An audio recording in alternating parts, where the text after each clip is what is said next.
Por muito tempo, o filme considerado o mais fracassado da história foi precisamente A Ilha da Garganta Cortada. Este filme entrou para o livro dos recordes do Guinness. Somente em 2012 foi desbancado do primeiro lugar pelo filme da Disney, John Carter, Entre Dois Mundos. No entanto, seu fracasso é considerado o maior da história em termos de custos totais, ou seja, orçamento de produção mais marketing. Se considerarmos apenas os custos de produção, somente Pluto Nash com Ed Murphy representa alguma concorrência para A Ilha da Garganta Cortada. Vamos lá! O colossal fracasso do filme de aventura marcou o fim de uma das mais interessantes produtoras de Hollywood, a Carolco, responsável por filmes como O Exterminador do Futuro 2, Instinto Selvagem e O Vingador do Futuro. Na metade da década de 90, à beira da falência, o estúdio precisava de um grande sucesso. A Carolco estava trabalhando simultaneamente em 3 projetos: Showgirls, A Ilha da Garganta Cortada e A Cruzada. Acredita-se que os proprietários do estúdio, Mário Kassar e Andrew Varna, fizeram a escolha errada. O filme de ação histórica, A Cruzada, dirigido por Paul Verhoeven e estrelado por Arnold Schwarzenegger no papel principal, exigia o maior orçamento dos 3 projetos. Como o filme era previsto para ser caro, sombrio e sangrento, Mário Kassar e Andrew Varna decidiram que seria menos arriscado contar com o filme de aventura familiar, A Ilha da Garganta Cortada, que inicialmente custava metade das custas finais, e o drama adulto Showgirls. Ambos os filmes se encaixavam no orçamento necessário para fazer A Cruzada. A Cruzada foi deixado de lado, e planejava-se retomar o projeto assim que o incrível sucesso de A Ilha da Garganta Cortada e Showgirls permitisse. Os 15 milhões de dólares que o estúdio já havia gasto nos preparativos para A Cruzada e o adiantamento a Arnold Schwarzenegger seriam posteriormente incorporados ao orçamento de A Ilha da Garganta Cortada. É por isso que, frequentemente, surge a cifra de 115 milhões de dólares de orçamento associada a ele, embora o filme tenha consumido apenas 100 milhões. Nas fases iniciais do desenvolvimento, A Ilha da Garganta Cortada parecia bastante promissor. O papel principal estava destinado a Michael Douglas, que na época era uma estrela de primeira grandeza. O diretor era Renny Harlin, que já tinha alguns sucessos de bilheteria como Duro de Matar 2 e Risco Total. Em outras palavras, é compreensível a decisão dos proprietários do estúdio.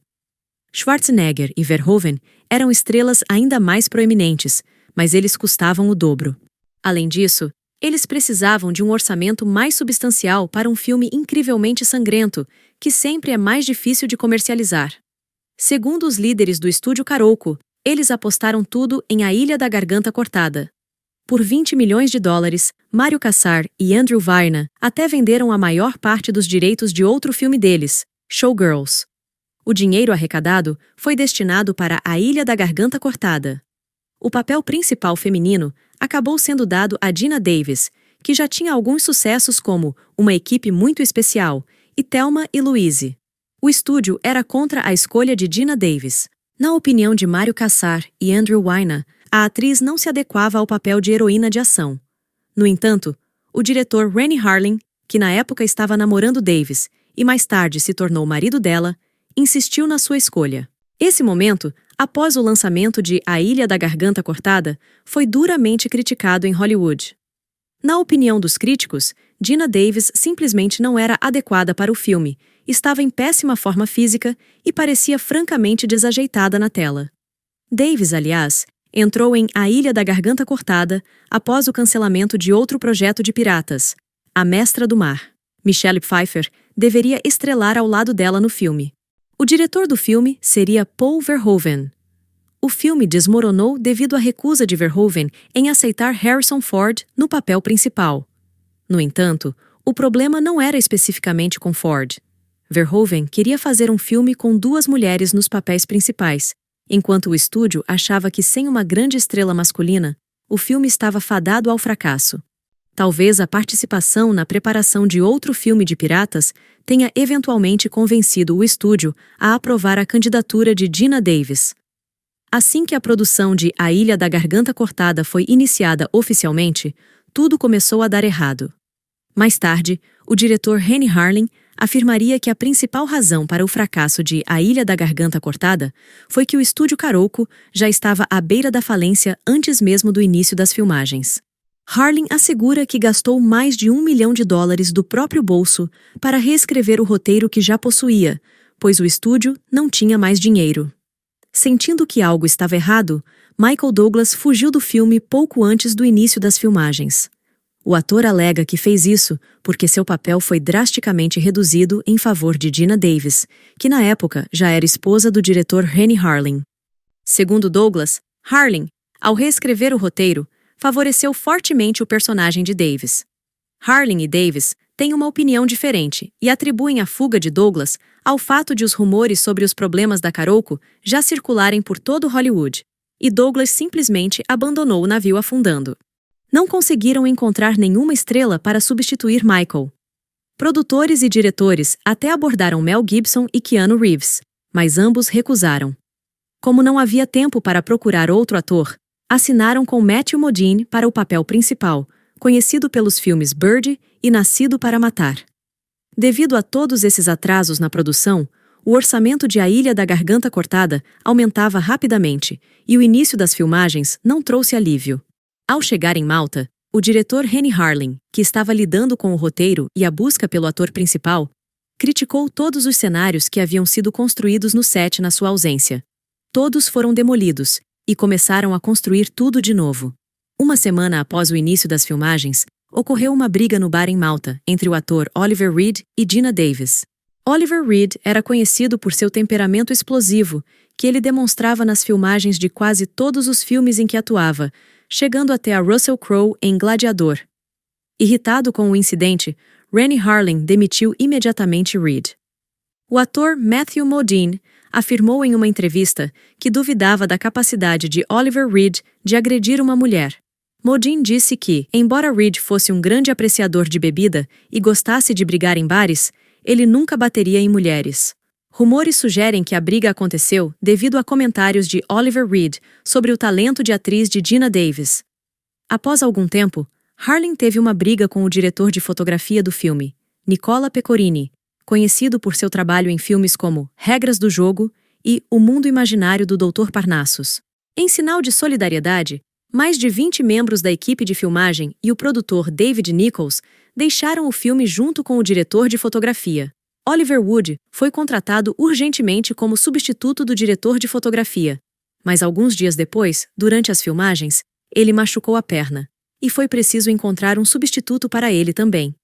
Peter Levy, conhecido por seu trabalho em filmes como Predador 2 e Uma Jogada do Destino, foi escolhido como substituto. Naturalmente, o clima no set de filmagem, que já estava longe de ser ideal, tornou-se simplesmente horrível. Aconteciam escândalos e brigas todos os dias. O diretor do filme, Renny Harlin, participou das brigas várias vezes. Um mês após o início das filmagens, Renny Harlin e Geena Davis tentaram se demitir e deixar o navio afundando, mas seus contratos não permitiam, então eles tiveram que continuar trabalhando. O fato de o estúdio permitir tal caos no set de filmagem e não conseguir controlar Renny Harlin e Geena Davis pode ser explicado de maneira bastante simples. O estúdio Carolco não era um grande estúdio de Hollywood e trabalhava de maneira um pouco diferente em seus filmes. A maior parte do orçamento de A Ilha da Garganta Cortada era coberta por investidores independentes.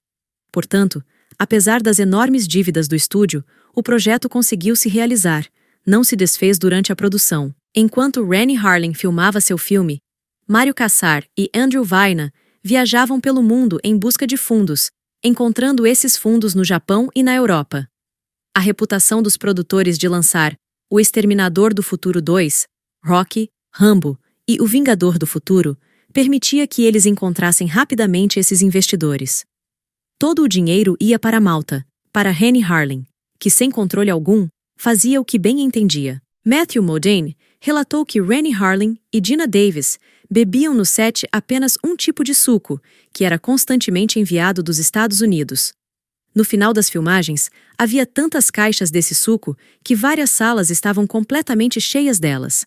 Depois disso, começaram a distribuir o suco para todos os membros da equipe de filmagem. Modini também criticou o desejo de Renny Harlin de filmar cada cena do filme com 3 câmeras simultaneamente.